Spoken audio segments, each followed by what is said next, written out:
Hello and welcome to our Authors and ARCs webinar. I'm Maggie Reagan, Senior Editor, Books for Youth at Booklist. Before we begin, I'd like to go over some technical details. A link to today's title list was included in the reminder email you received from Zoom 1 hour ago.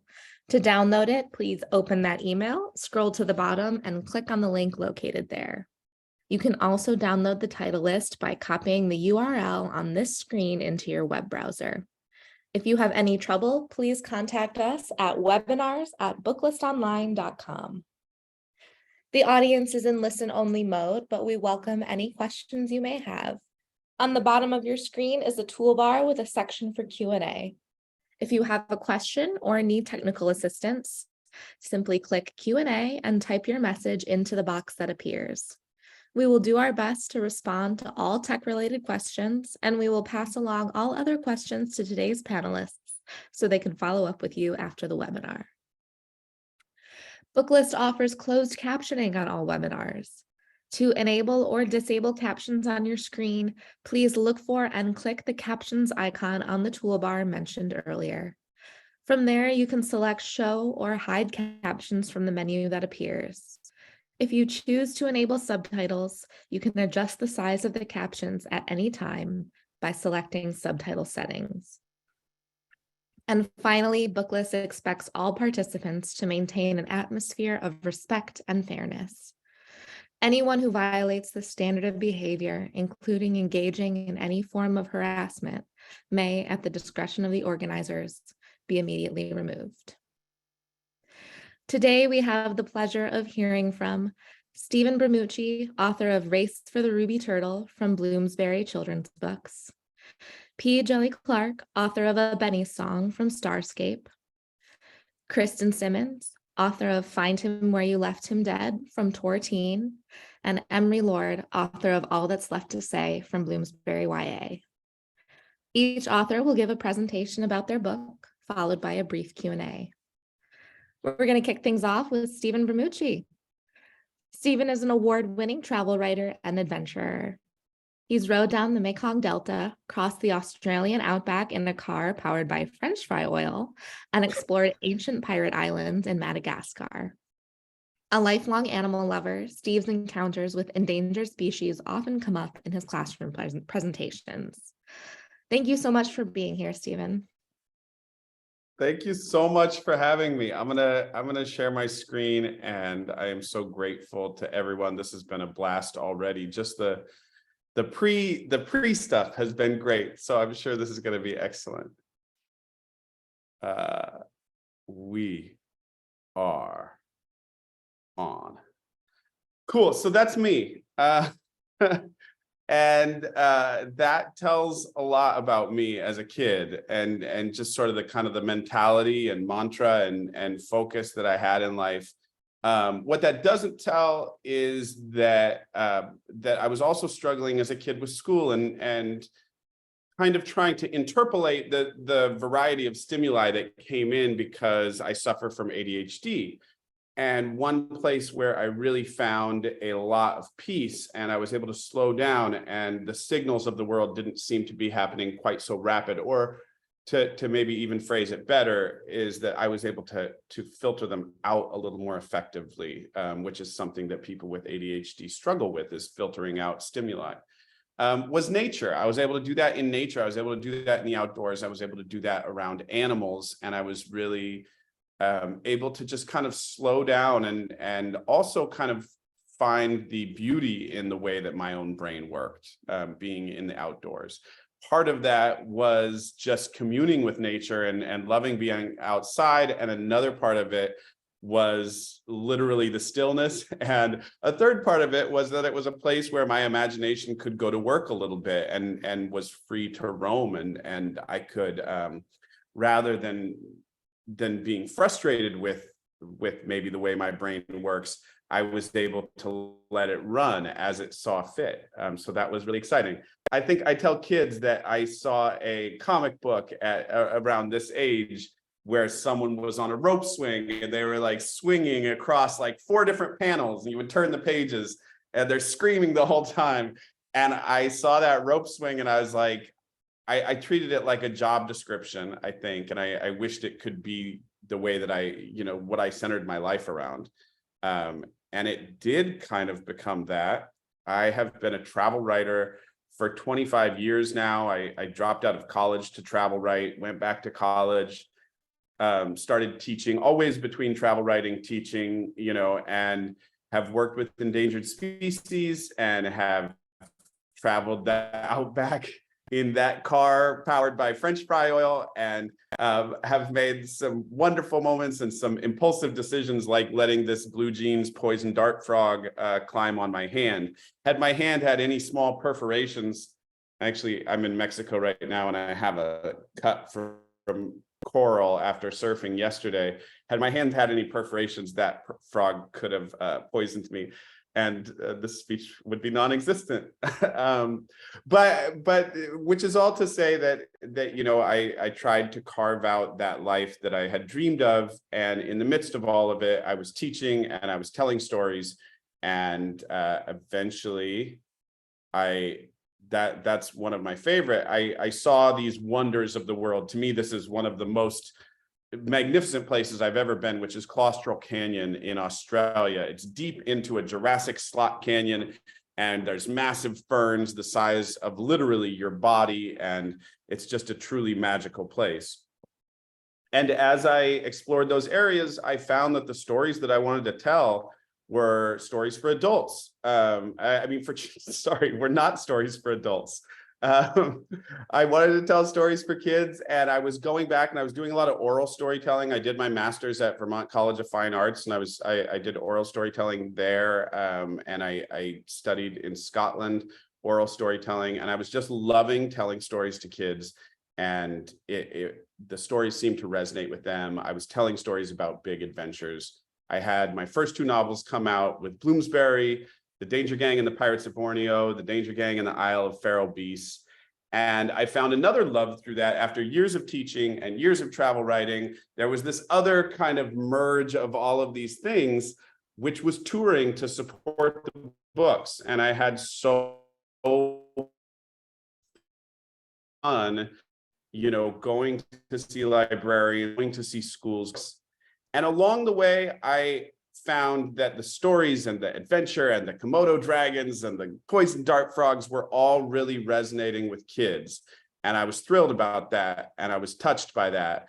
But the other thing that I found was really resonating with kids was me talking about how my unique brain works, and honoring the fact that all of our brains work a little bit differently, and that my brain chemistry benefits me in some ways and limits me in others. And along this tour, the second book tour, at the end of it, REI came to do a podcast about me and my adventures, and I had worked with them before. And at the beginning of my, the authors here, I'm sure, have the things that they say to students. And at the beginning of mine, to try and explain my brain a little bit, I tell this little joke. I think it's very funny. I'm not going to belabor it for you right now, but I tell this joke about, I kind of want to tell it, but I tell this joke about if one kid comes up to me from this side and another kid comes up to me from this side, how it's hard for me to focus. And it's my way of asking kids, really politely, can you make sure not to talk during the presentation? Because I can't filter it out, and it may sideline me. And that level of vulnerability with kids was really resonating. And I also had these presentations where no one was talking out because they were doing me a favor. And it really resonated with the woman who was podcasting, and she took my two novels out of the interview, and she made the whole thing about ADHD. And my brilliant editor, clearly far more brilliant than me, heard it and said, "You're doing your next book about ADHD."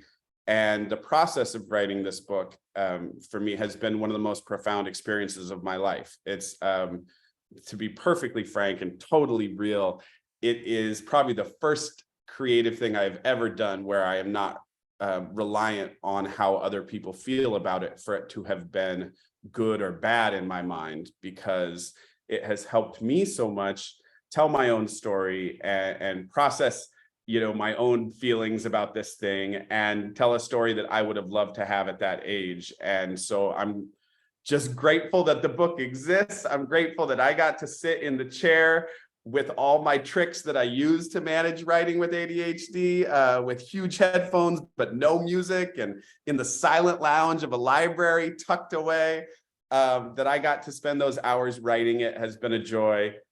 This is the book. And for those of you who don't know, it's about two kids, and they hear, and that gentleman there in the corner standing up, who looks like he belongs in a spaghetti Western, and these two mischievous brothers here peeking through. But it's about these kids who hear about an apocryphal turtle in Oregon, which is where I'm from. And after all these adventures and seeing the whole world, I really realized that there was so much magic in my home state, including this little region, the Nehalem Valley, which is incredibly rainy and reminded me of that slot canyon in Australia, Claustral Canyon, because the ferns are also oversized and the trees are massive, and it doesn't get snow, and it doesn't get a lot of sun, but it gets a lot of rain, and it stays really mild, and it's very close to a tropical rainforest in many ways. So I wrote a book about that region. It's a love letter to the region. It's a love letter to these two kids who I feel like I know. But most of all, it was a reckoning to first, and it's a deep love letter to animals and endangered species, which we're going to talk about during the Q&A, I think, and my love for animals. And then it's a reckoning with my own brain and how I process information, and wanting to kind of pass some tools and ideas along to other kids. So that is me in a nutshell. That is the book. I thank you all for your time, and I'm excited to answer questions. Awesome. Thank you so much, Stephen, for that great introduction. I am still very wigged out by that snake photo, but you The are, first one. Okay. what's important. So excited to have you here with us today, and thank you so much for being the first to kick this off for everybody. Let's start things off by talking a little bit about just how you chose to write about ADHD in this book. What are some common misconceptions about it that you're hoping to dispel through your book? And like, to your knowledge, how is society failing kids with ADHD? Those are good questions. Those are good, heavy questions right out the gate. I love it. Just a little bit of light conversation to kick things off. No, I mean, I think that one of the tricky things with ADHD, which to be perfectly frank, I even kind of understand, is like that a lot of people have a hard time concentrating, and our culture does not necessarily favor concentration. And cell phones aren't pro concentration by any means. Like, distracting you is sort of the order of the day. But with that said, ADHD there are other aspects to it. I'm sitting here in this chair, and I only have half a kneecap because I was cliff diving once and got so ramped up, which happens in the book a lot, that before checking to see the depth, I just jumped and hit my knee on a rock on the way in and lost half my kneecap deep in the Australian bush. ADHD is also about impulsivity and impulse control.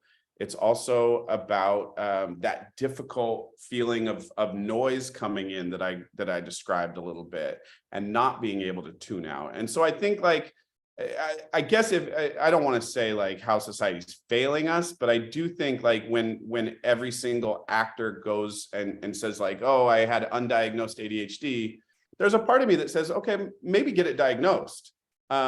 Because I do think it's important that we talk about the other aspects of it and ways that it makes life difficult, because then otherwise it is just reduced to like, just concentrate, which is also part of it. And I have really trained myself.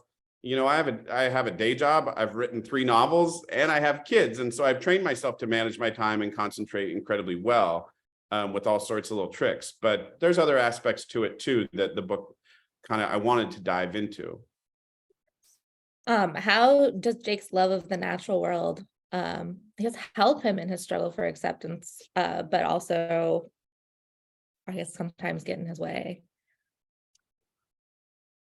I think I think the key for him is like I didn't want to serve up any platitudes. I didn't want to serve up any like, okay, this is a superpower without defending it.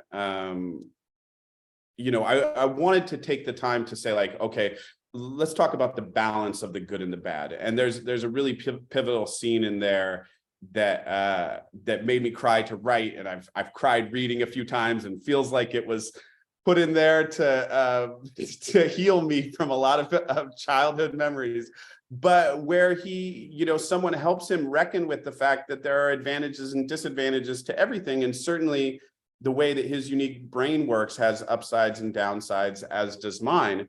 And so I think I just wanted to treat it with as much nuance as I could, and without a ton of certainty. You know, there just weren't going to be any easy answers, and so I tried to navigate that as well as I could, and I like how it happens in the book. So I think we've heard from your publisher that sometimes when you've spoken about the ecology in the book, you've gotten some just wide-eyed looks because the approach to ecology in the book is kind of radical. So can you talk a little bit more about that? Yeah, so pure belief wise, and this isn't actually in the book too much, but pure belief wise, I believe in what's called the half Earth theory, which is that humans are an animal on the planet Earth. We're an incredibly productive one. We have all sorts of successes and failings. We build large societies, but I believe that we have right to dominion over half the Earth, and only half the Earth, and that we need to leave half the Earth completely untouched and uncontacted for other animals. Now that sounds like wild, but if you look at like all of the movement right now in conservation, whether if you look at, for instance, animal conservation in Africa, the entire movement is transfrontier parks that allow animals to roam freely between different nations. Meanwhile, like in you know, the United States or South America, all the different movements related to animals are about non-contact and hands-off, and don't, you know, and this book does delve deep into that. There's a huge aspect of the book that is about non-contact with endangered species. Also, frankly, and again, this isn't too deep in the book, you don't have to worry, it's not like a radical political treatise, but you know, I do have serious questions about the ability of humans to protect other species, and I think that it's valid to question some of those things. There's an older kind of woman who guides Jake a little bit, and she has a lot of questions about those things, and she's able to articulate them in a way that I think kids can handle, because she asks, and then she lets the questions recede a little bit, but I think they play on your brain. So yeah, I think that I really wanted to delve into what it means for us to protect nature, because sometimes it still seems very selfish and imperialistic, and through our prism. I'll give you an example of that. In the town I live in, Laguna Beach, California, they usually spend roughly $40,000 to rescue a seal, which is great. Like a injured or sick seal, they'll spend $40,000, which is great. But that is far more money than we ever spend on amphibians, reptiles, et cetera. And the reason why is because we relate to other mammals, and because things that are cute gobble up a lot of the money. So I really chose a turtle on purpose, because while they can be nice to look at, they're not like that. They don't do that thing in us of like, oh, that's related to me on some DNA distant level. And that's why I chose a turtle, and that's why I wanted to tackle that, because I think that we have to protect all of the animals out there. We're doing a horrible job of protecting sharks. But anyway, I could talk about that one a lot, so I will let us move on. No, that's good. Actually, I'm sorry to say we're at the end of our time, but I think you've given everyone a lot to think about. Okay. So thank you so much, Stephen. It's been really wonderful having you. So next up, we'll hear from P. Djeli Clark. Fenderson Djeli Clark is the author of the novel A Master of Djinn, and the award-winning Hugo, Nebula, and Sturgeon-nominated author of the novellas Ring Shout and The Black God's Drums and The Haunting of Tramcar 015. His short stories have appeared in online venues such as Tor.com, Heroic Fantasy Quarterly, Beneath Ceaseless Skies, and in print anthologies, including Griots and Hidden Youth. You can find him on Twitter at @PJellyClark and his blog, The Disgruntled Haradrim. Take it away, Fenderson. Hello, thank you for that great introduction. And hello, everyone. I'm really happy to be here. So hello, everyone. My name is P. Jelly Clark, and I'm the author of fantasy books such as Ring Shout and Dead Shit and Cairo series. And I'm really excited to talk to you today about my debut middle grade book, Benny's Song, which is, see here on this slide, that wonderful cover. My book is set to come out with Starscape in June. And while this is the first official middle grade book I've written, my novella, The Black God's Drums, a previous novella I wrote, did win the Alex Award from the ALA in 2019 for its ability to cross over to younger readers. And, you know, I took some of the lessons from that success in crafting this novel. So I'm probably most known as an author for writing alternate historical novels, often with mystery and steampunk gadgetry and sometimes horror and, of course, magic, which often pull from a lot of my own background as an academic historian. See all the books in the back. I'm in my office. A Benny's Song is in many ways a departure from that genre. It's a fully secondary world fantasy, meaning, you know, it's not related, it's not on our planet. So there's no bending of our known history or the inclusion of famous historical events or characters. The story itself is about a young girl, a Benny, who lives in this small, secluded village until her life is upended by tragedy. She loses everyone she's ever known through this and is thrust out into a wider world just full of monsters and magic and spirits and danger. So it was really a new experience for me to imagine what that might be like, right? To be this young person, this survivor of some unspeakable event, and being just utterly unprepared for what comes next and how you deal with that alongside all the everyday challenges of adolescence and just growing up. Next slide, please. Yeah, so this is essentially the back book cover synopsis of the story. And as you can see here, Benny, you know, in the synopsis, Benny is this figure who lives, again, in a small village in a forest, knows very little about the outside world or its troubles. The biggest concern in her life is completing these first rites of passage, these rituals all the girls of her village go through in the act of growing up.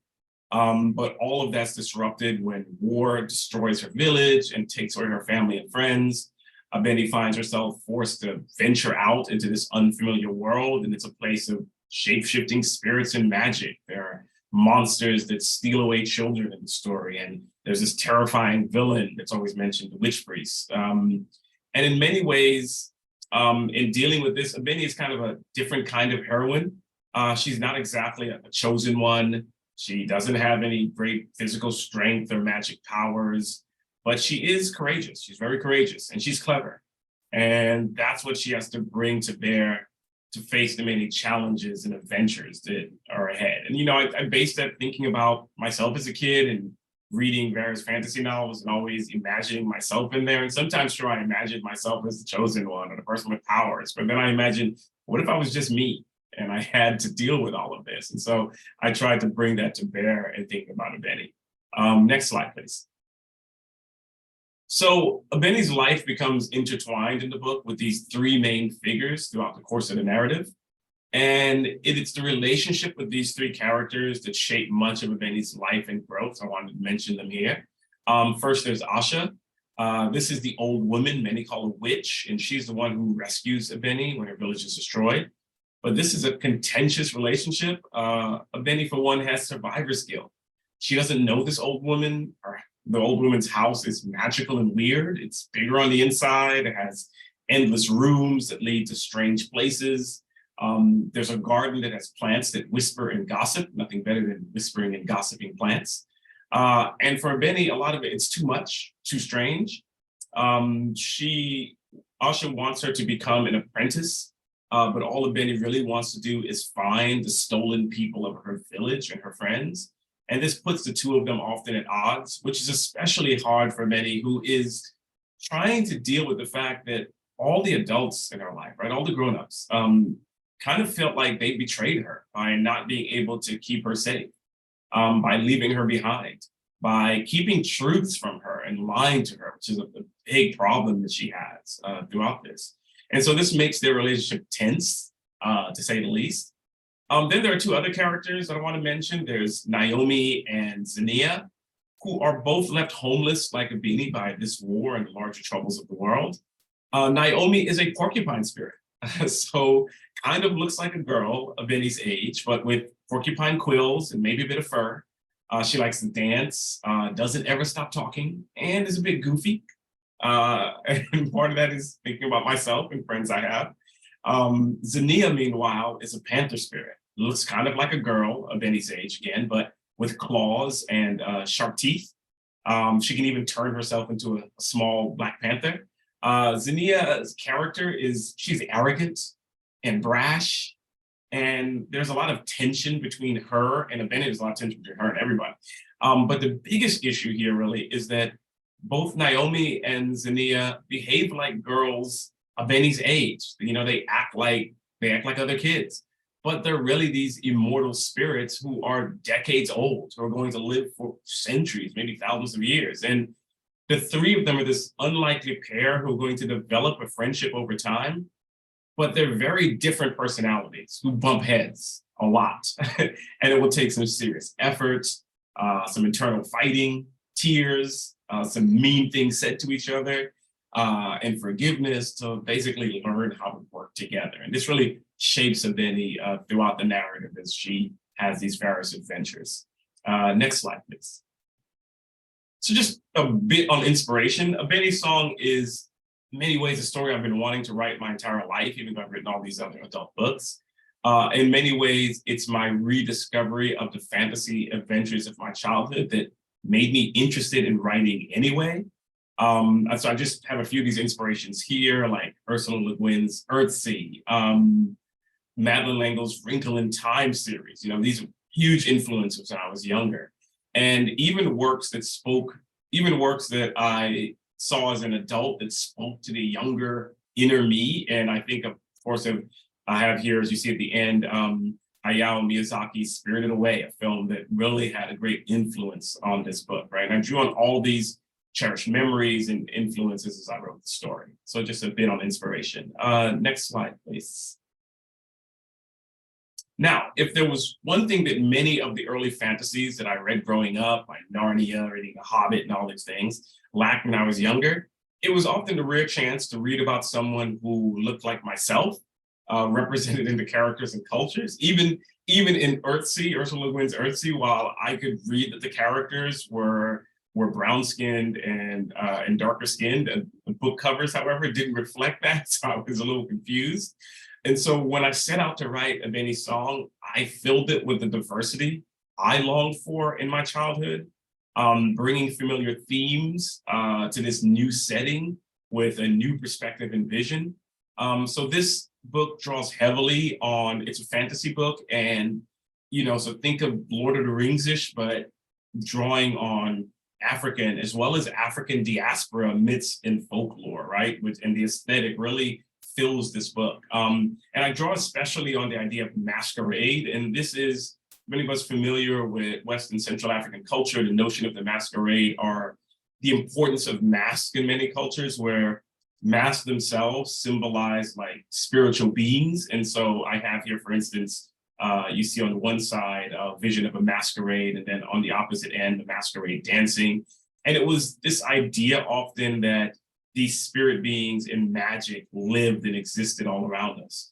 And in the center, to point out that while I'm pulling from Africa itself, I'm also pulling from the diaspora. This is the mask actually from the Caribbean. And I have a Caribbean background in my family. And so this is also part of the masquerade, and it functions similarly in parts of the diaspora, like the Caribbean, parts of the United States, things like John Canoe in South Carolina, or things in New Orleans, and then parts of Caribbean and Latin America. This notion of the masquerade as this really entrance of the spiritual beings into our world. And that's a lot of part of what happens with Ebony, why I said like Spirited Away was such a great influence. She's being thrown into this world of monsters, spirits, and what have you. So next slide. And so I just want to sum this up really quickly. And I just selected some main themes that I imbued into this book. One, it's a fantasy. So it's a full fantasy story. And so that means, you see, it's got magic and it's got monsters, lots of them, like lots of magic, lots of monsters in here. There are everything from talking pots to a mimic salamander, a giant mimic salamander. And you'll have to read to find out what that is. There's a quest, because what's a fantasy without a quest? And in this narrative, there are several quests. There is a quest, for instance, that Ebony believes that she wants, and then there are the other ones that are kind of thrust upon her. And so part of this is a story about, paths that one goes down and then other paths taken. Speaking of paths, this is a story about heroism. And it's about people who don't exactly start out or view themselves as heroes or heroines, but they have to make the choice, right? They're faced with these challenges and they have to make the choice, and that allows them to rise up and become something more, right? So it's about people who are heroes, but it's about them becoming heroic and deciding to become heroic. It's a story about growing up and dealing with all the self-doubt and curiosity and frustration and fun that goes along with it. It's a story about responsibilities, right? For Ebony, having some serious responsibilities placed on you at a very young age, or whether you want them to or not, and how you deal with that and how this changes you. It's a story that's filled with challenges. Ebony is going to encounter so many challenges, so many of them. Some of them absolutely heartbreaking, some terrifying, all of them dangerous. And she really has to use her wits and her courage to find her way out. Key to the story at its heart is friendship, right? And I don't mean an easy friendship, but the hard kind you work at, the real kind where you don't always get along, but you're still friends, because that's who has your back in the end and you have theirs. And lastly, I have on here the Indomitable Spirit.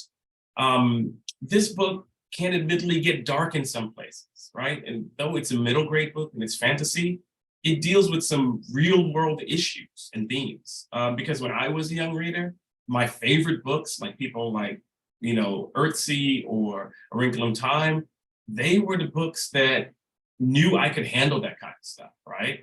And at the same time, it's also an uplifting book, right? It is, in the end, even though it has these dark themes, it's funny, it's uplifting, it's about a heroine, Ebony, with this indomitable spirit that you want to root for, that you want to win, right? And so that is my book, and thank you for that, and that's where I'm going to stop.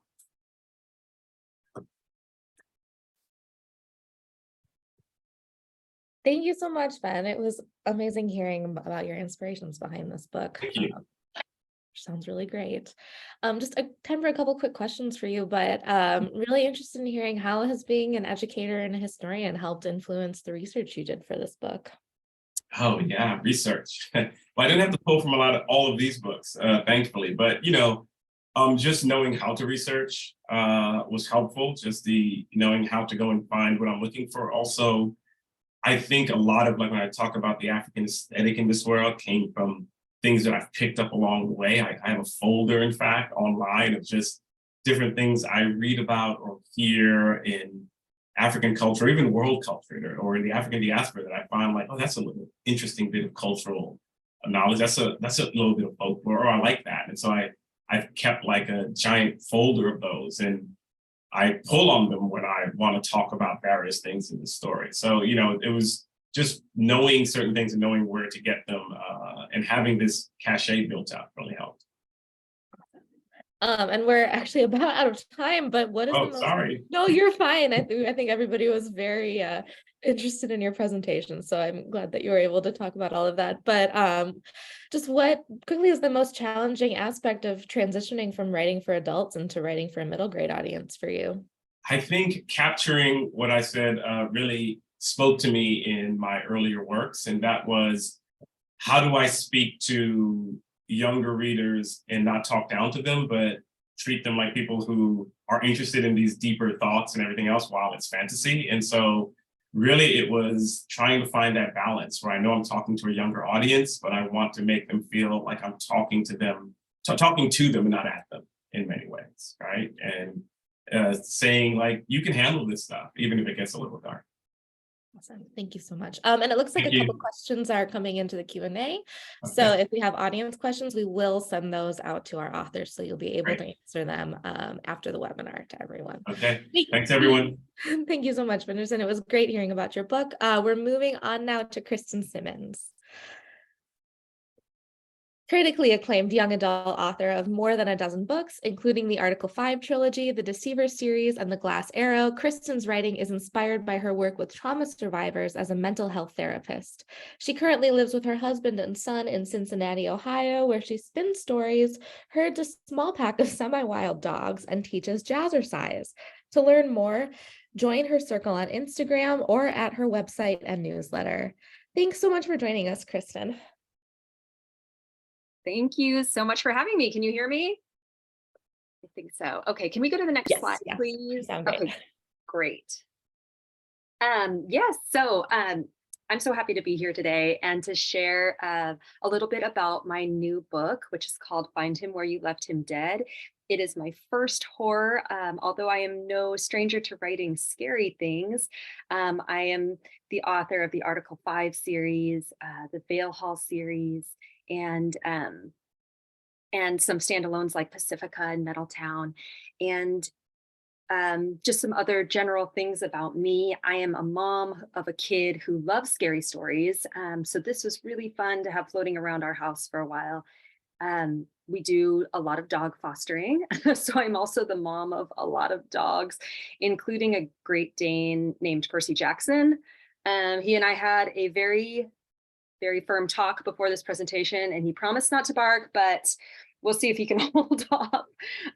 Prior to my life as an author, I worked as a mental health therapist and a social worker. And yes, I do teach jazzercise still.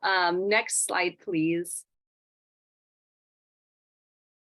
Oh, so here is this tagline. I love this tagline so much. 4 years ago, 5 kids started a game. Not all of them survived. In Find Him, a group of friends plays this card game, only to have it go horribly wrong. They try to put what happened behind them. They go their separate ways, but years later, when they're seniors in high school, they're haunted by the ghost of the boy they left behind. And when they're haunted, they learn that they can get him back if only they play the game again. Unfortunately, that means entering Miedo, which is a land of monsters and demons and yokai, and even a guy who is very interested in wearing their skin as a coat. Next slide, please. So here's some of the inspiration behind this, some of the images that I pulled from while I was working. The idea for this story actually came while I was with my son, who is in the 4th grade now. We live in the Midwest in an area that does not have a large Asian population. So since he's been little, we've been doing something that we call Japanese Tuesdays, where I pick him up from school and we learn various things about our culture, stories and food, language, arts, etc. I spent a lot of time kind of bending my mind to make the mythology relatable for him and more modern.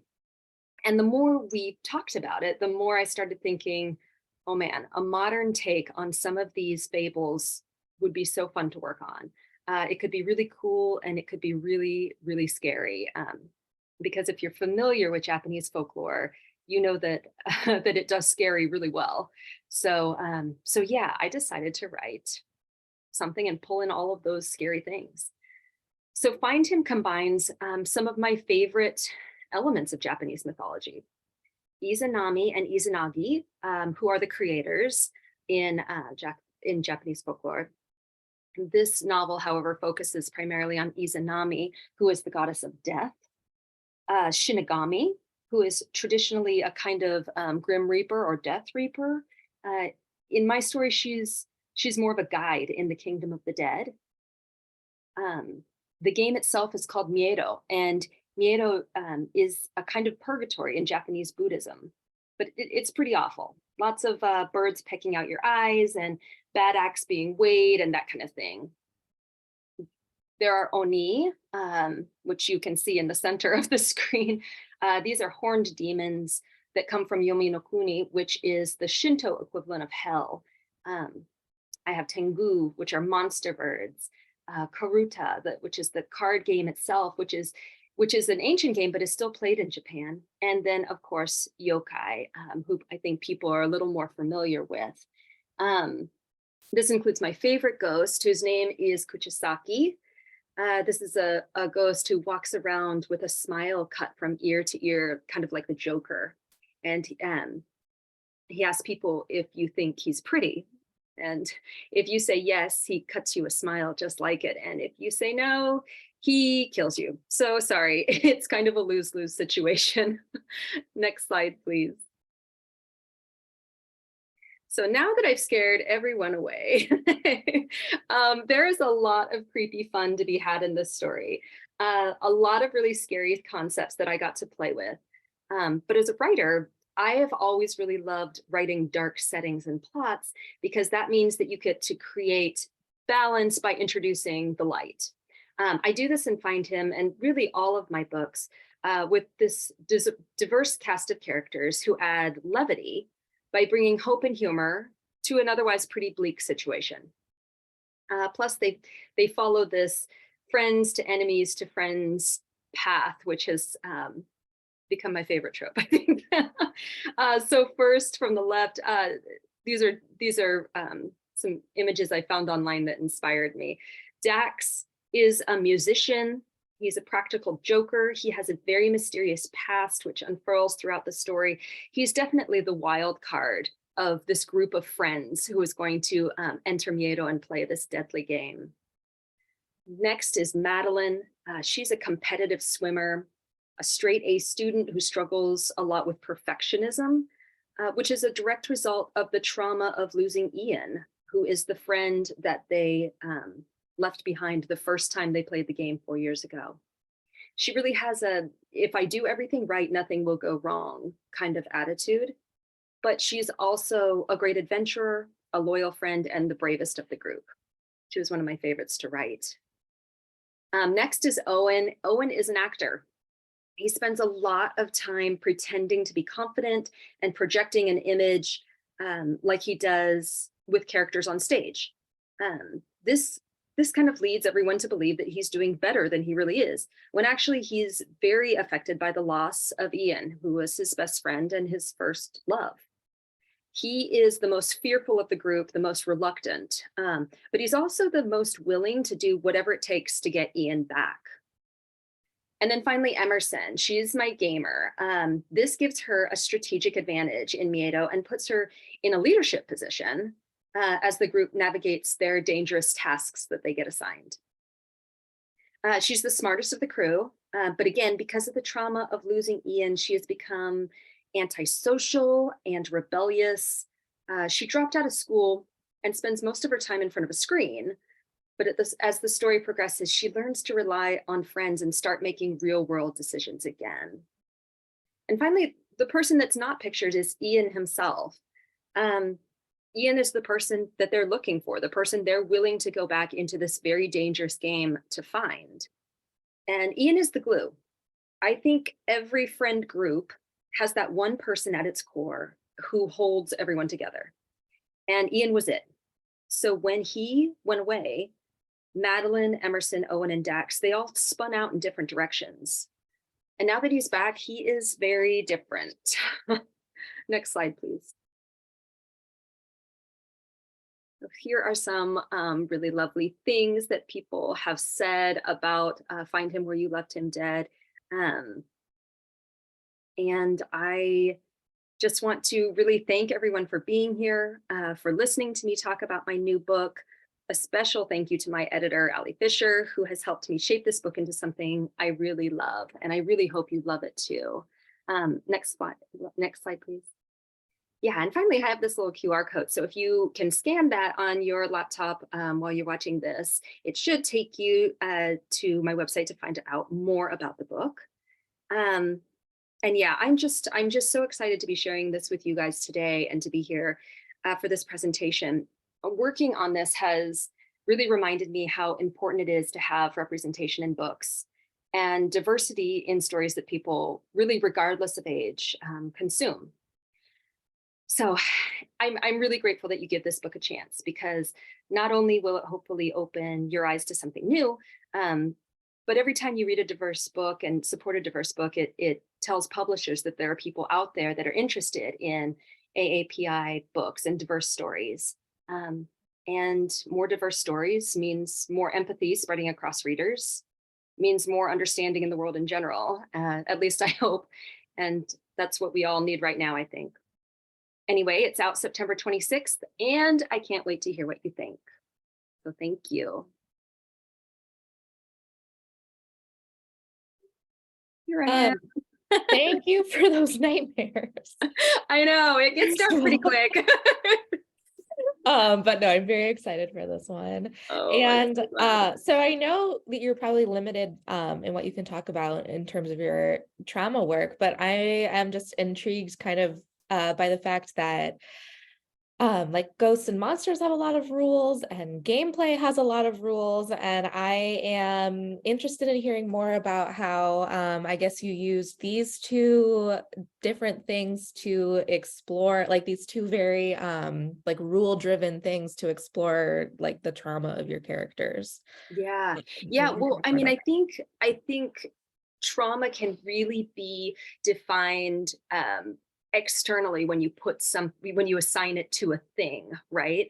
And so that really can appear so scarily when you're inside this mechanism that shows you all of these really scary creatures face to face.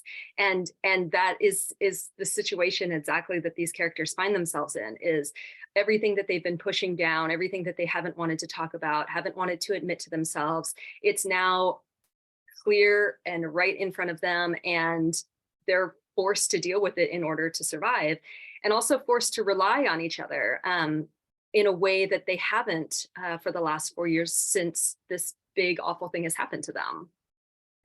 Can you, so this is your first foray into the horror genre, and it's like into a really like physical area of the horror genre. Can you just talk a little bit more about exploring that genre and like what kind of like additional like reading and research you did into it?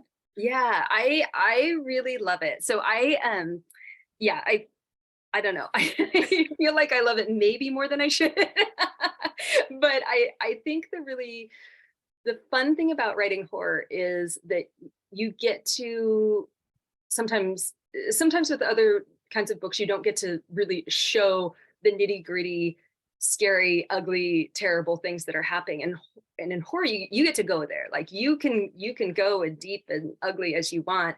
And there's some pretty scary stuff in this. And I feel like I have always been at this place where the lens that I understood the world was fiction. Like I just understood bad things that were happening to me through this lens of fiction. That was how I processed things from my life, you know, childhood, adulthood, everything. And then when things started getting uglier and uglier over the past couple of years, especially since 2020, I feel like it's become this place where the lens that I'm looking through has, you know, gotten a little darker. And the way that I have been processing some of the things I'm seeing is becoming a little more brutal. And so this really became like a coping mechanism for me to get, you know, down and dirty with some of these terrible things that I was seeing and experiencing. Yeah. I feel like horror especially kind of gets a bad rep for being a genre that like explores tropes, but like just sort of uses its characters to fulfill those tropes and doesn't really develop them. But it sounds like you, based on your like, have put a lot into actually creating like wholly developed characters. Can you, I guess, talk a little bit more about how you created them and how you brought them to life? Yeah, thank you. Yeah, that is something that we worked a lot on, is not just the characters themselves with their own really rich backstories which have led them here, but also the relationships between them, because it was an interesting concept to work on, how survival in this current world that we're in is something that you can do solo if push comes to shove. But when they came into this game, they were forced to work together. They actually had to depend on each other for their survival. And so, doing that means getting to know both parts of other people that you haven't wanted to get to know, and getting to know parts of yourself that you haven't wanted to share. And these games, these levels of the game that they have to go through, it just like peels back layer and layer of these protective devices that they've put around each other in order for them to like maintain that ability to survive alone in the world.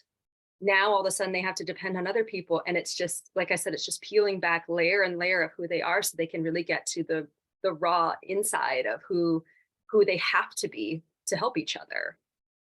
Really awesome. Yeah. Well, Kristen, that is our time, but thank you so much for speaking to Yeah, us. absolutely. And, Thank you for having clarifying me. us. Yeah, you're welcome. So finally, we'll be speaking with Emery Lord. Emery is the author of Open Road Summer, The Start of Me and You, and When We Collided. She lives in a pink row house in Cincinnati with a husband, 2 rescue dogs, and a closet full of impractical shoes. You can find her at www.emerylord.com or on Twitter at Emery Lord. Emery, take it away.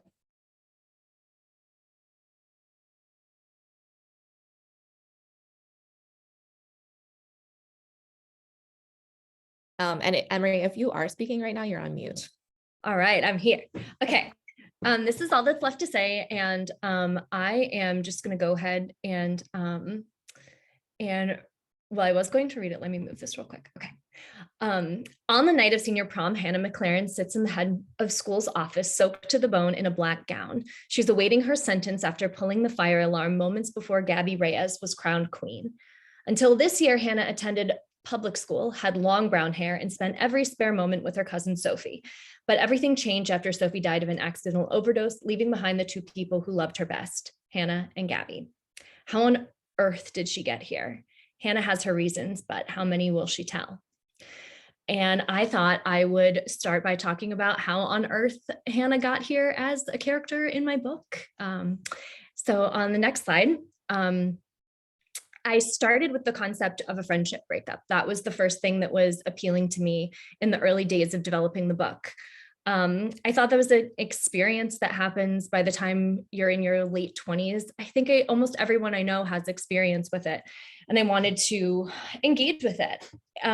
But luckily for me, and Grace, if you could click the next 2. There are 2 wonderful books that I got to read around the time I started working on this idea by 2 writers that I love working in contemporary YA. Amy Spalding and Ashley Woodfolk, that covered friend breakups in a way that was so satisfying to me as a reader. And so I still have a friendship breakup element in the book, but I was able to kind of take the pressure off of myself to have that idea be so encompassing. So that was just like a really fun way that my life as a reader interacted with the early ideas for this book. The next thing on the next slide, I was interested in engaging with wealth disparity. It's something that I've written about a little bit before. If you click the next 2, Grace, thinking about Veronica Mars or something like Riverdale, there's something about the haves and the have-nots that feels really rich, especially in the context of a mystery. And so I knew that was something that was floating around and of interest for me. Something else on the next slide is I've always loved a returning home changed narrative. And the 2 that I was specifically thinking of were Sabrina and The Count of Monte Cristo. And I thought of them as kind of 2 sides of a spectrum where Audrey Hepburn is returning sophisticated and Edmond Dantes is returning to devote his life to revenge. And I was hoping to hit somewhere in the middle with the story of Hannah. So she is returning to this school looking different and ready to discover pointing all of her bad coping mechanisms at figuring out what happened with her cousin. Next slide. In order to have an engine that powers me toward finishing a draft of a book. I always need some craft challenges. And this is something that I have tried to change about my creative process. It would make things easier for me. But I just have to have a couple things that I'm genuinely not sure I can accomplish. It's what keeps me coming back to it, trying to see if I can make it work. So if you hit the next, thank you. The first thing was a dual timeline. That was in my mind as something that was interesting to me from the early, let's make it about a friend breakup days. It just seemed exciting to have a dialogue between present self and past self, and also to reveal some of the whodunit beats as I pass it back and forth between senior year and junior year, but also some emotional beats of old slights and misunderstandings and I don't know, the things that power a Jane Austen novel, I guess. The second thing was trying to write something that had a lot of traditional mystery beats, but give it more of a contemporary YA treatment. It was a tricky tightrope to kind of hit both of those, and kind of all storytelling is about expectation, right? Like establishing it, subverting it, rewarding it. And so I was trying to play with both of those expectations and around them. And the last was, can I write grief around an opioid overdose without making the entire book about opioids, which that's just always going to be a complicated challenge. If you want to hit the next slide. I wrote the first draft of this book largely from my own existing knowledge base as someone who cares a lot about and reads a lot about the effect that the opioids have had on the country. And I'm in Ohio, and so on my state and community specifically. And so I was also writing that in 2020 and 2021. So some of the people in my life who care about my well-being would hear what I was writing and think or say, is this what we should be doing? Like in lockdown, like putting away kids' toys in the evenings while listening to podcasts about really painful subject matter? And for me, the answer was absolutely. That was on my mind so heavily because isolation and substance use are a bad fit. And so I was just thinking about it so often in that time. And it actually felt like something I could control, to be educating myself, figuring out what's happening, how I can fit into it. So these are some of the resources that ultimately, after I did the first draft and hit all of the sort of story basics that mattered to me, I wanted to go back and have a real breadth of knowledge. Even though you're only going to see some of it on the page, it mattered to me to have a wide scope. But one of the things I included on this slide was the FDA approval of over-the-counter Narcan, which is enormous harm reduction news, and only from about a week and a half ago, just to illustrate how incredibly dynamic the situation is, and will continue to be in ways both good and bad. So that's a little bit of the background on the opioid factor. That being said, it is really heavy and painful to engage with. And in order to be able to do it for a couple of years, it takes to write it, and also to accompany a reader along the journey of reading the book. I wanted it to have some elements that were existing for interest or for joy along the way. So if you want to hit the next slide. One of those things for me was incorporating art. One of the nice things about being a writer of fiction in the year 2023 is that I can reference visual art in a book, and I can do it with context clues, so I don't have to write a bunch of exposition over explaining a painting. But if readers want to seek out the paintings that I reference, or if it interests them to broaden the type of art that they're interested in, that would be great for me, since that's something that I came to kind of later in life. I was intimidated by art as a teenager, visual art, but have come to love it. And the museums here in Cincinnati are really a happy place for me. So I got to include some artwork. And then on the next slide, I have a character who's really into the zodiac. And so I decided to make my 4 primary characters a water sign, earth sign, air sign, and fire sign, as pictured. And I tried to have the narrator use predominantly those pieces of imagery when she's talking about or thinking about those characters. So that's kind of just a fun little treasure hunt. If you're reading the book and happen to notice, I'm trying to play with her, how she conceptualizes these people in her life using these baselines. And then on the next slide, I was thinking about how fantasy and sci-fi writers seem to have so much fun creating looks for their characters that are really noticeable, that really stand out. And I was wondering, as someone who's like a pretty committed realist, could I incorporate at least sort of signature colors for each of the characters throughout the book in a way that wasn't distracting, but if you picked up on it, you could sort of follow the thread of what their color is and sort of like why.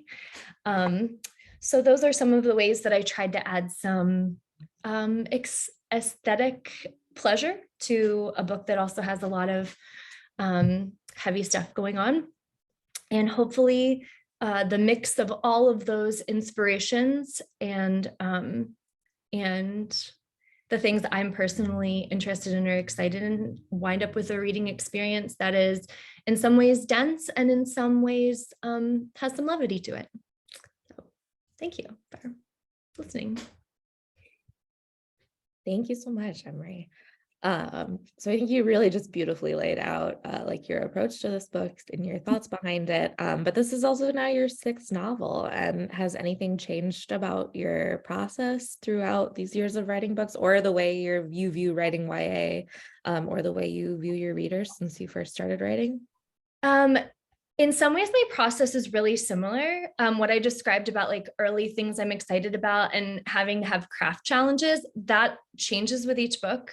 Because if I've already written a book with 2 point of views, if I've already read a book with a protagonist who's religious, but I'm trying not to make a statement about religion, those sort of things, it sort of expands what I am excited about doing next. I will say that after the publication of my first 2 books, which I really like wrote for myself alone in my bedroom, just like depressed and like as a coping mechanism. I will say that I immediately sort of changed my perspective to what is something that I care about so much right now, that if I'm going to write another book, I need to have something that deeply matters to me at the core. And I think that's really reflective in All That's Left to Say, where I'm writing about opioids because I care about it a lot. And so I think that's something that that remains really similar. Mm-hmm. Well, I think that really comes through, but it's also like there are so many elements in so much like developed in this that really keeps it from becoming like an opioid book or a problem book. And I mean, you just talked about this in your process, but like this book does so many things at once, because it's like you're exploring grief. I mean, it's a mystery too. And then it's like a really beautiful romance. So like, how do you decide what elements to keep in the story and what to kind of make more prominent? Yeah. I guess that was another sort of challenge where I was like, how much can I get into this? And part of it is because I wanted to capture that this grieving experience, and particularly grieving around opioids, where we even just hear the word and I feel like you clench up because it's pain all the way down, turtles all the way, that's what it is.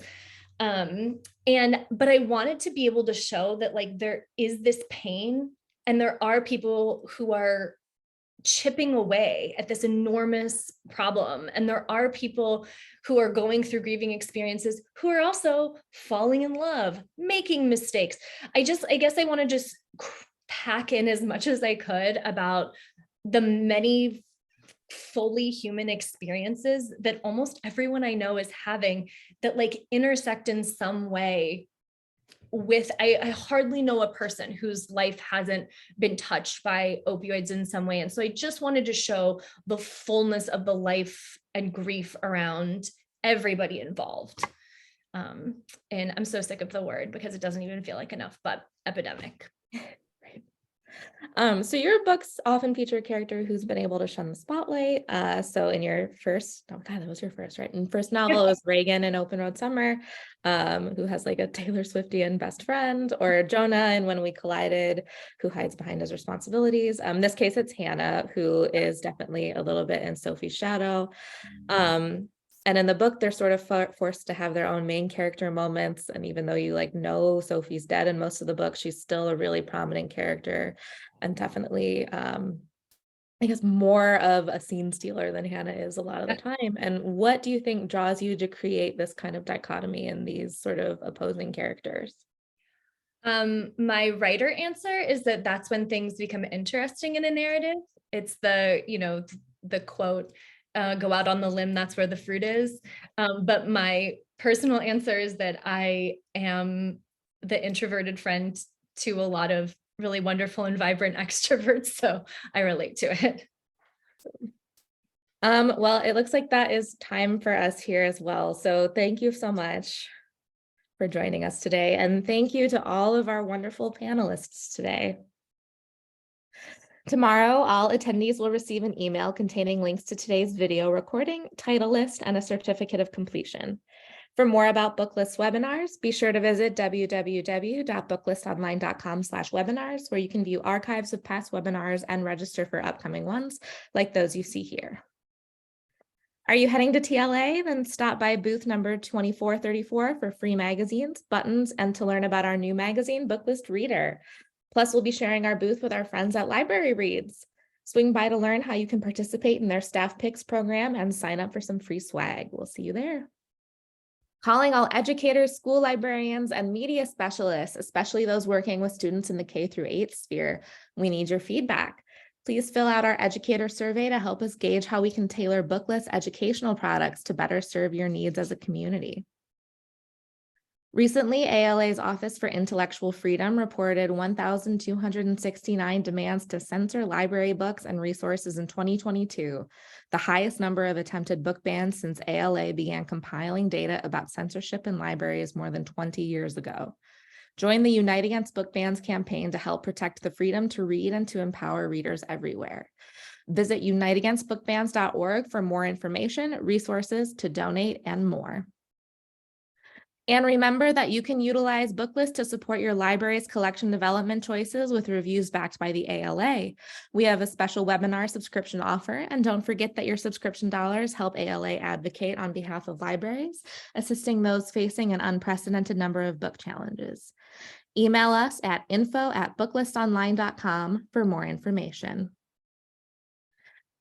Thank you for joining us for today's webinar, and one more huge thank you to our author panelists and to our sponsors, Starscape, Tortine, and Bloomsbury. This concludes today's webinar. See you next time.